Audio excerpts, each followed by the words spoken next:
Baruch Abba Beshem Adonai. Béni soit celui qui vient au nom du Seigneur.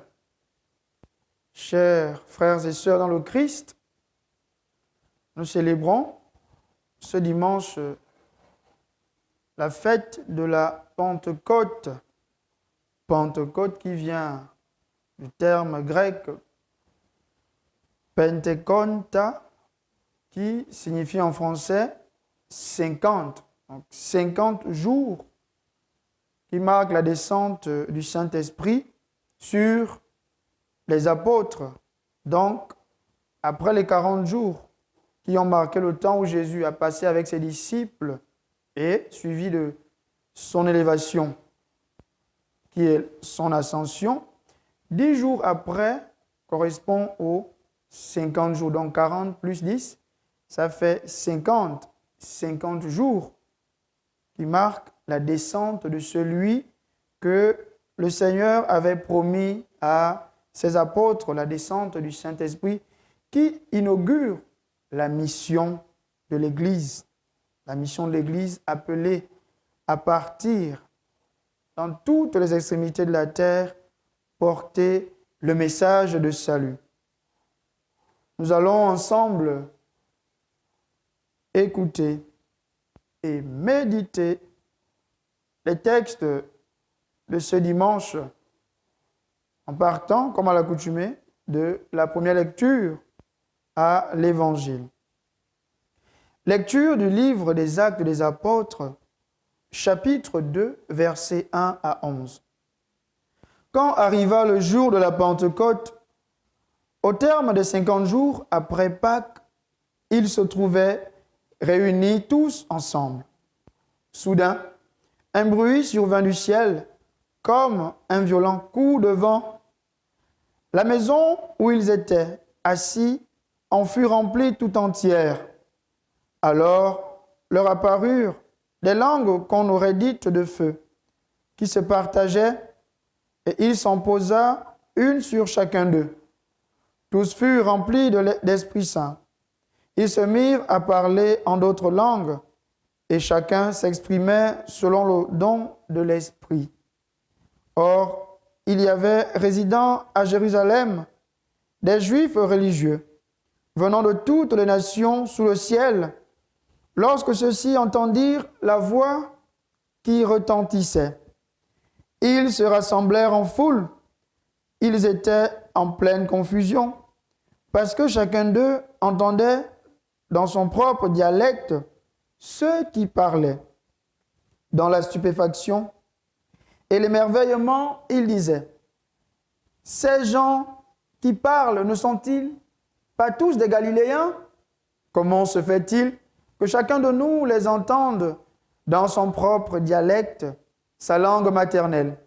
Parthes, Mèdes et Élamites, habitants de la Mésopotamie, de la Judée et de la Cappadoce, de la province du Pont et de celle de l'Asie, de la Phrygie et de la Pamphylie, de l'Égypte et des contrées de Libye proches de Cyrène, Romains de passage, Juifs de naissance et convertis, Crétois et Arabes, tous nous les entendons parler dans nos langues des merveilles de Dieu.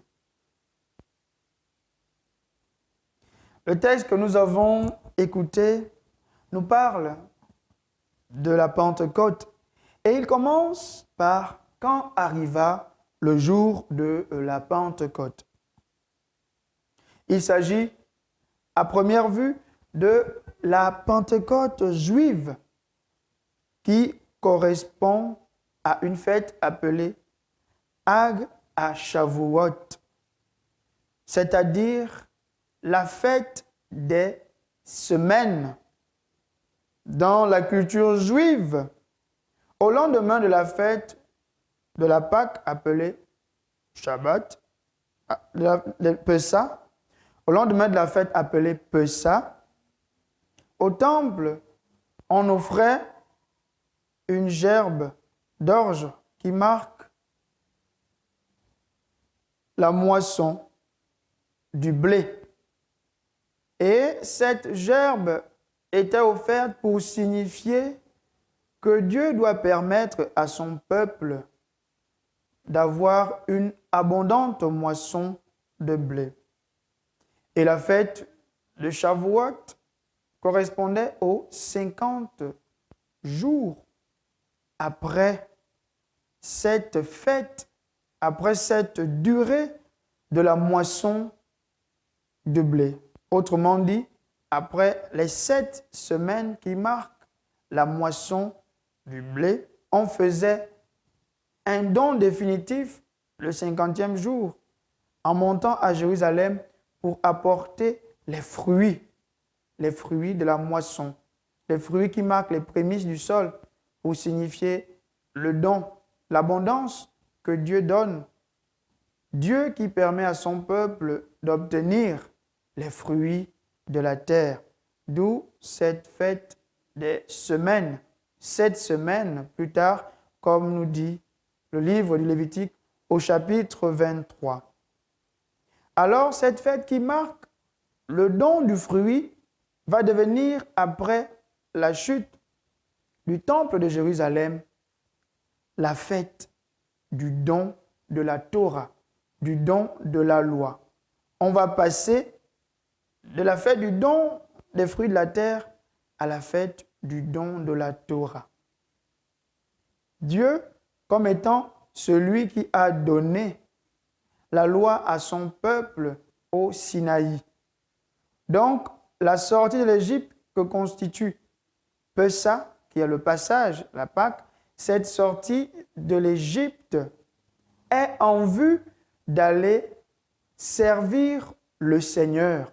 Donc, la fête de la Pentecôte dans la culture juive appelée Shavuot accomplit Pessa. Si le peuple sort de l'esclavage en Égypte, c'est pour aller servir son Seigneur.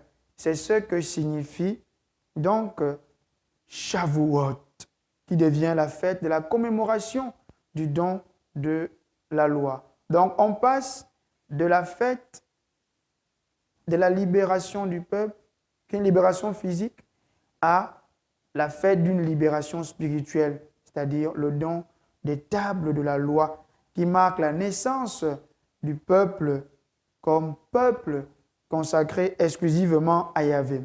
Alors cette fête rassemblait donc beaucoup de gens à Jérusalem et c'était une fête d'obligation, Shavuot. Tout le monde venait à Jérusalem pour adorer Dieu. Et aussi, comme c'était une fête de pèlerinage, aussi pour vendre les marchandises. Il y avait donc des gens venus de partout que l'on retrouvait à Jérusalem pour cette fête d'obligation. Durant donc cette fête, le groupe des 12 à qui Jésus a demandé de rester à Jérusalem était donc enfermés et parce qu'ils avaient peur des Juifs. Et dans cet enfermement, au 50e jour, le Seigneur envoie l'Esprit Saint, qui descend avec l'apparence d'abord d'un coup violent, un coup de vent violent et des langues de feu qui apparaissent. Le coup de vent violent est la manifestation du feu qui nous rappelle le livre de l'Exode au chapitre 19, lorsque le Seigneur se manifeste au Sinaï. Donc ce coup de vent est une signification de la manifestation de Dieu. Dieu qui se manifeste sous la forme des langues de feu. En se manifestant sous la forme des langues de feu, Dieu signifie donc que l'Esprit est l'Esprit qui vient du Seigneur. Et cet Esprit, qu'est-ce qu'il produit?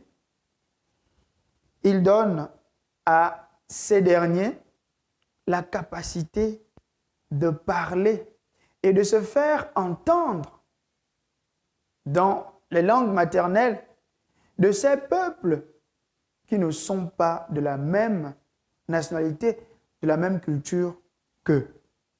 Voilà ce que l'Esprit produit. Le fait que l'Esprit permette à ces derniers de s'exprimer, de se faire entendre dans les langues des autres signifie de manière antithétique que l'Esprit du Seigneur brise les divergences linguistiques. Il brise les barrières pour instaurer l'unité. Et on se souvient dans le livre de la Genèse au chapitre 11, les versets 1 à 9, de l'entreprise totalitaire de la tour de Babel qui ont bâti, ces derniers qui ont bâti une tour et qui voulaient atteindre Dieu, qui voulaient se faire l'égal de Dieu. Alors que va faire Dieu? Dieu va confondre. En confondant, il y aura une confusion linguistique. Tous ne parleront plus la même langue. Donc, les langues seront désormais divergentes et diviseront les peuples de la terre. Donc, le péché des hommes va entraîner leur coupure de Dieu et leur coupure les uns des autres à cause de la divergence linguistique qui sera établie. Alors que à la Pentecôte, l'Esprit conduit plutôt à l'unité malgré la diversité linguistique. Pour nous dire qu'en réalité, l'Esprit du Seigneur ne veut pas que l'unité soit uniformité ou uniformisme. C'est un esprit qui veut la diversité. Un esprit qui veut la diversité et qui ne veut pas le développement de ce qu'on appelle une pensée totalitaire, une pensée unique. Cet esprit vient nous apprendre que même si on est différent, mais on peut se comprendre. Même si on est différent, on peut parler le même langage. On peut témoigner de Dieu ensemble malgré nos différences. Comme quoi, l'Église de nos temps doit se faire comprendre de tous les hommes. Voilà l'enseignement que cette Pentecôte nous offre. L'Église ne doit pas être en marge des situations des hommes. Elle doit se faire comprendre de tous les hommes malgré leurs origines linguistiques, malgré leur appartenance et leur obédience. L'Église de notre temps doit se faire comprendre de tous. C'est pourquoi elle doit parler la langue de l'homme d'aujourd'hui. Toutes les langues des hommes d'aujourd'hui, même le langage scientifique, le langage technologique. Elle doit rejoindre l'homme dans toutes les couches sociales. Et c'est pourquoi le texte mentionne un peuple particulier, attire notre attention sur un peuple particulier. Même les Crétois, le peuple crétois, le peuple de la Crète, même ce peuple entend l'Esprit parler. Ils entendent comment les disciples qui ont reçu l'Esprit parlent des merveilles de Dieu dans leur langue, dans le crétois. Or, les Crétois sont réputés être un peuple menteur. D'ailleurs, il y a une expression française, crétiser, qui veut dire mentir. Et encore, les Crétois sont dits aussi avares et sensuels. Mais ce peuple entend comment les disciples parlent des merveilles de Dieu dans leur langue. Comme quoi, l'Esprit de Dieu ne fait pas de discrimination. L'Esprit n'est pas un esprit qui juge les autres à cause de la conception que la société donne de ces derniers. L'Esprit est un esprit rassembleur, un esprit de l'unité. Travaillons à l'unité de tout un chacun. Et l'Esprit nous enseigne enfin que nous ne devons pas cultiver la désunion. Là où il y a l'Esprit, là il y a l'unité. Si quelqu'un prétend avoir l'Esprit et que c'est un agent de la division, celui-là n'a pas reçu l'Esprit de Dieu. Parce que l'Esprit de Dieu nous permet de transcender les barrières ethniques, les barrières ethnologiques pour nous former qu'un seul peuple. Il n'est pas uniformité, mais unité dans le respect de la diversité. Lecture de la lettre de Saint Paul apôtre aux Galates, chapitre 5, versets 16 à 25. Frères, je vous le dis, marchez sous la conduite de l'Esprit Saint, et vous ne risquerez pas de satisfaire les convoitises de la chair, car les tendances de la chair s'opposent à l'Esprit, et les tendances de l'Esprit s'opposent à la chair. En effet, il y a là un affrontement qui vous empêche de faire tout ce que vous voudriez. Mais si vous vous laissez conduire par l'Esprit, vous n'êtes pas soumis à la loi. On sait bien à quelle action mène la chair: inconduite, impureté, débauche, idolâtrie, sorcellerie, haine, rivalité, jalousie, emportement, intrigue, division, sectarisme, envie, beuverie, orgie et autres choses du même genre. Je vous préviens, comme je l'ai déjà fait, ceux qui commettent de telles actions ne recevront pas en héritage le royaume de Dieu. Mais voici le fruit de l'esprit: amour, joie, paix, patience, bonté, bienveillance, fidélité, douceur et maîtrise de soi. En ces domaines, la loi n'intervient pas. Ceux qui sont au Christ Jésus ont crucifié en eux la chair avec ses passions et ses convoitises. Puisque l'Esprit nous fait vivre, marchons sous la conduite de l'Esprit.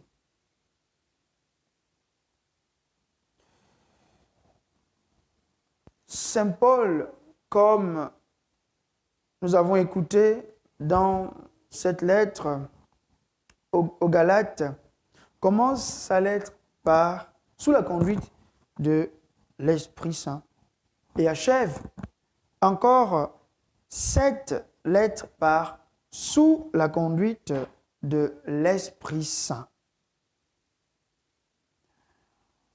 Nous comprenons donc qu'il y a là ce qu'on appelle une inclusion biblique. Au début, comme à la fin, revient l'expression sous la conduite de l'Esprit Saint, pour montrer la centralité de ce que Saint Paul veut développer ici. Ce que Saint Paul veut développer, c'est de se laisser conduire par l'Esprit Saint. Or, la conduite dans l'univers juif du judaïsme manifeste l'attitude morale qu'un homme adopte devant la face du Seigneur, c'est-à-dire la marche halakha, la marche selon ce que Dieu attend de l'homme. On se souvient dans le livre de la Genèse, chapitre 17, verset 1, quand Dieu dit à Abraham de marcher devant sa face et de se conduire de manière parfaite.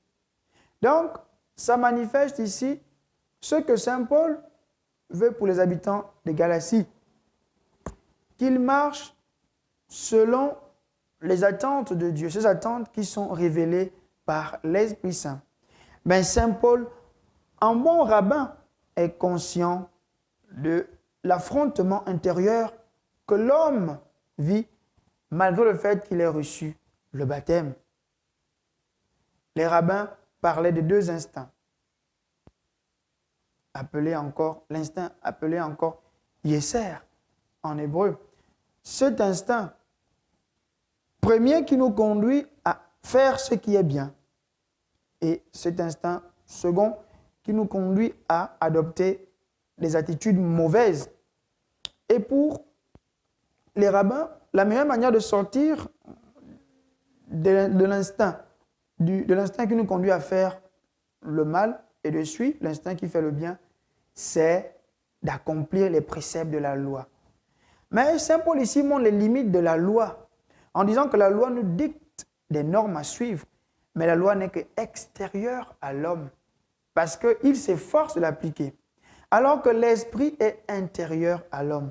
Donc, il faut donc abandonner la loi parce que la loi va tout simplement nous conduire à la convoitise, à vouloir bien sûr faire ce qui est bien, mais on sera toujours en déphasage.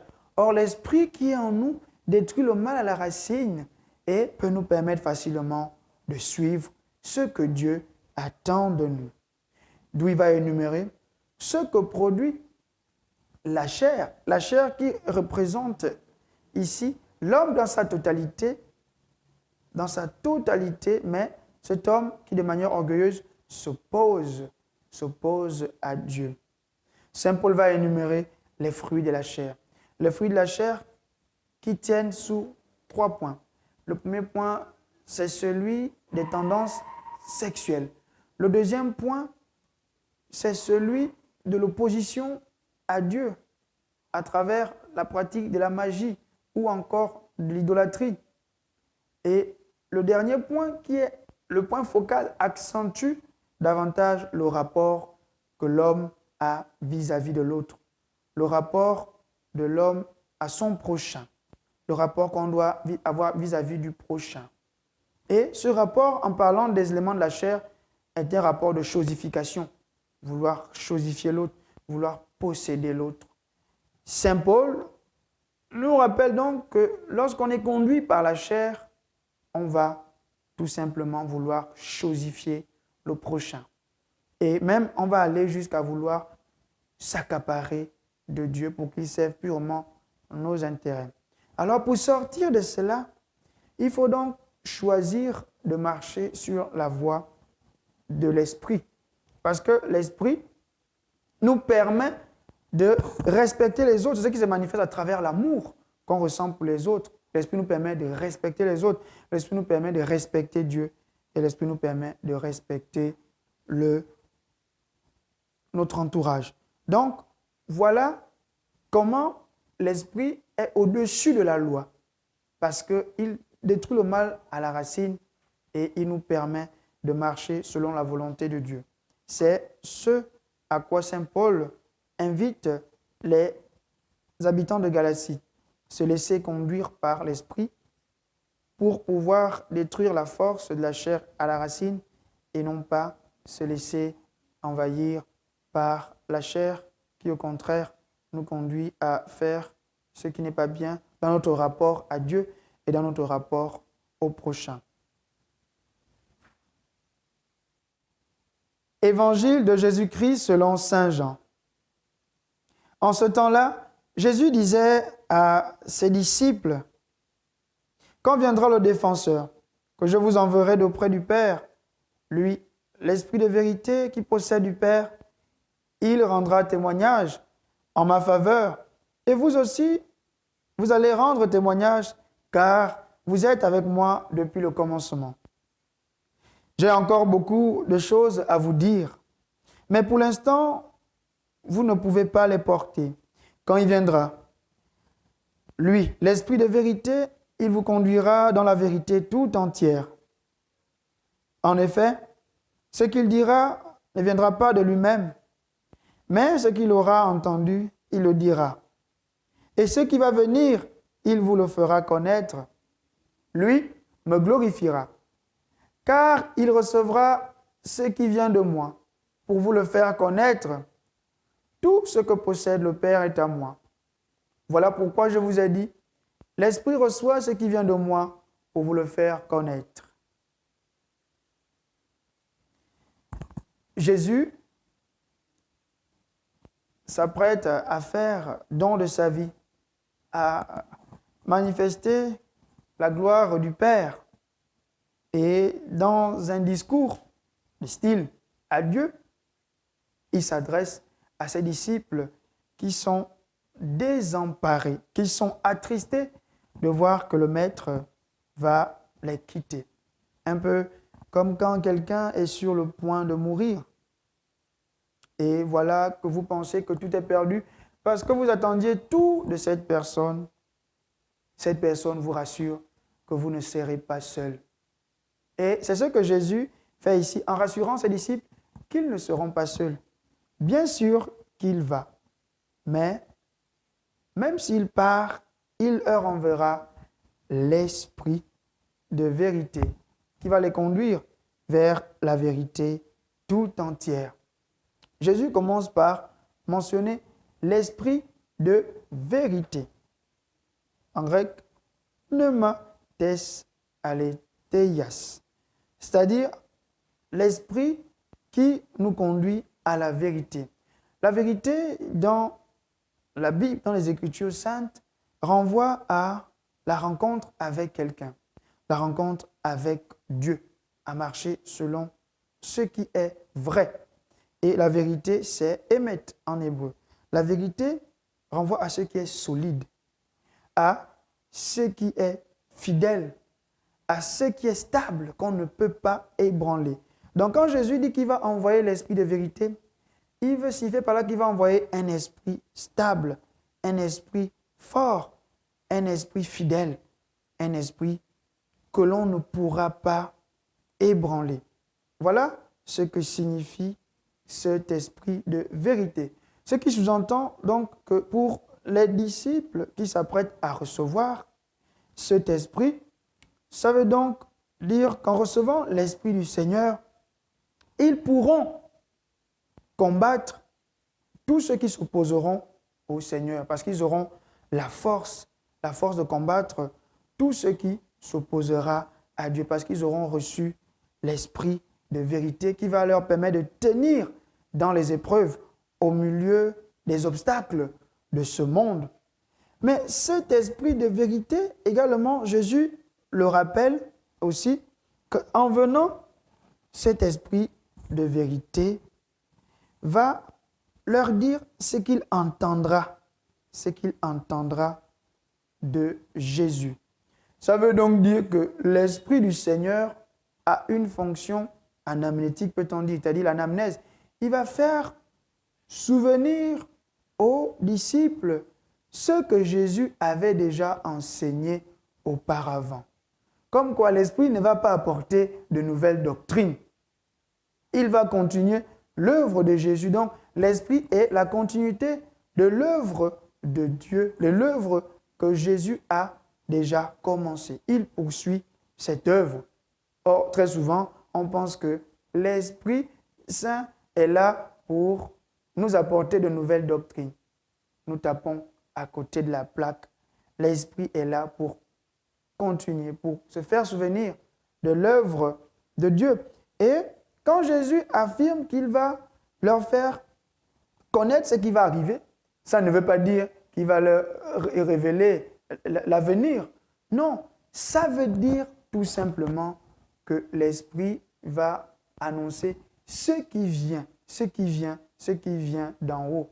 En angelo, comme dit le texte, il va leur annoncer ce qui vient d'en haut. Et ce qui vient d'en haut, c'est quoi? C'est le dessein de Dieu sur toute personne, c'est-à-dire ce que Dieu attend de chacun de nous.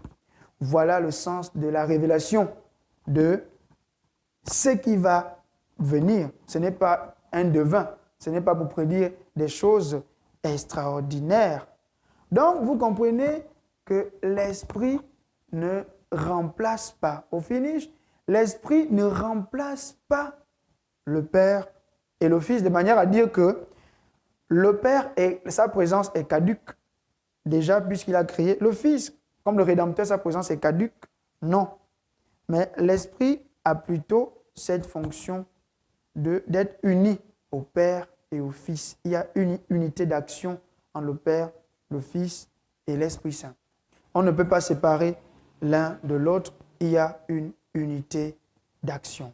Voilà ce que l'Esprit apporte quand il vient dans le monde.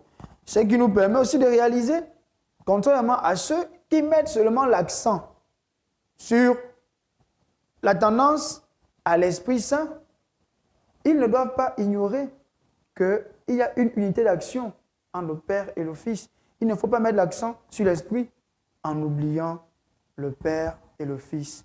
Parce que cet Esprit vient du Père, il est envoyé par le Fils et il poursuit l'œuvre du Seigneur. Nous allons demander au Seigneur qui nous envoie l'Esprit Saint de nous donner la grâce d'être docile à cet Esprit qui vient du Père, qui éclaire nos intelligences et qui nous donne la grâce de nous laisser conduire par l'Esprit de vie. Bonne fête de la Pentecôte à tous. Bon dimanche à tous. Et nous sommes ensemble dans le Seigneur. Anarnu veyachad ba Adonai. Nous sommes ensemble dans le Seigneur.